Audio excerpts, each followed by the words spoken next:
Namaste. In the previous episode, we saw how Duryodhan drew a comparison between the two armies on the basis of the strength of Bhishma and Bhima. Duryodhan believed that being led by Bhishma, they were in safe hands, and that's why he directed everyone to protect him. To find out Bhishma's response to Duryodhan's words, we will now read verses 12 and 13. तस्य संजनयन हर्षं कुरु वृद्धः पितामहः सिंहनादं विनत्योच्चैः शङ्खं दध्मौ प्रतापवान् ततः शङ्खाश्च भैर्यश्च पणवानकगोमुखाः सहसैवाभ्यहन्यन्त सशब्दस्तु मुलोऽभवत्. Bhishma was one of the wisest and most influential persons there.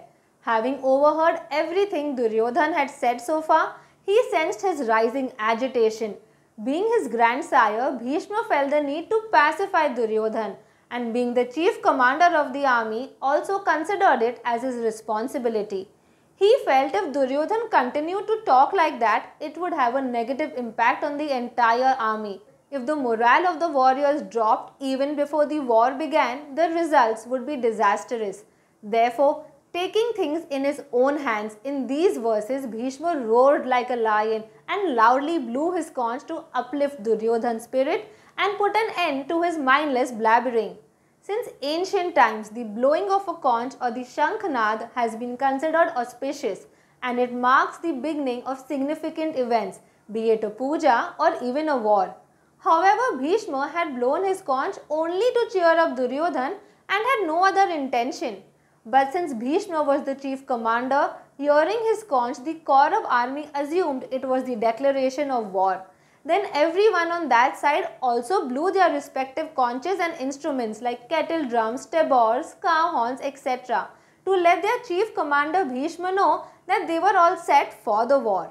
Remember, the Kaurav army was enormous. So the sound created by their various instruments all together was tremendous. And just like that, the Kauravas became the attackers, the first ones to make a move on the battlefield, even though it was neither Bhishma's plan nor his intention.